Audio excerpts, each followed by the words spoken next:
How Betsey and I Made Up by Will Carleton LibriVox.org by Nick Number.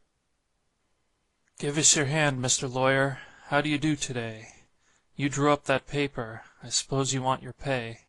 Don't cut down your figures. Make it an X or a V. For that 'ere written agreement was just the making of me. Goin' home that evenin', I tell you I was blue, thinkin' of all my troubles, and what I was goin' to do. And if my hosses hadn't been the steadiest team alive, they'd have tipped me over certain, for I couldn't see where to drive. No, for I was laborin' under a heavy load. No, for I was travelin' an entirely different road. For I was a tracin' over the path of our lives again, and seein' where we missed the way, and where we might have been.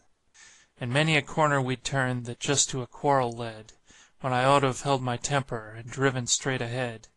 And the more I thought it over, the more these memories came, and the more I struck the opinion that I was the most to blame. And things I had long forgotten kept risin' in my mind, of little matters betwixt us, where Betsey was good and kind, and these things flashed all through me, as you know things sometimes will, when a feller's alone in the darkness, and everything is still. But, says I, we're too far along to take another track, and when I put my hand to the plough I do not oft turn back. And 'tain't an uncommon thing now for couples to smash in two, and so I set my teeth together, and vowed I'd see it through.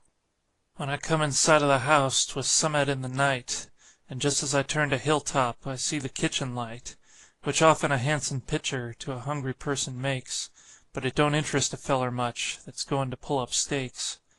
And when I went in the house, the table was set for me, as good a supper as I ever saw, or ever want to see. And I crammed the agreement down my pocket as well as I could, and fell to eatin' my victuals, which somehow didn't taste good. And Betsey she pretended to look about the house, but she watched my side-coat pocket like a cat would watch a mouse. And then she went to foolin' a little with her cup, and intently readin' a newspaper, a-holdin' it wrong side up. And when I'd done my supper, I drawed the agreement out, and give it to her without a word, for she knowed what 'twas about. And then I hummed a little tune, but now and then a note was busted by some animal that hopped up in my throat. Then Betsey she got her specs from off the mantel shelf, and read the article over, quite softly to herself. Read it by little and little, for her eyes is gettin' old, and lawyers' writin' ain't no print, especially when it's cold. And after she'd read a little, she gave my arm a touch, and kindly said she was afraid I was allowin' her too much. But when she was through she went for me, her face a-streamin' with tears, and kissed me for the first time in over 20 years. I don't know what you'll think, sir, I didn't come to inquire, but I picked up that agreement and stuffed it in the fire.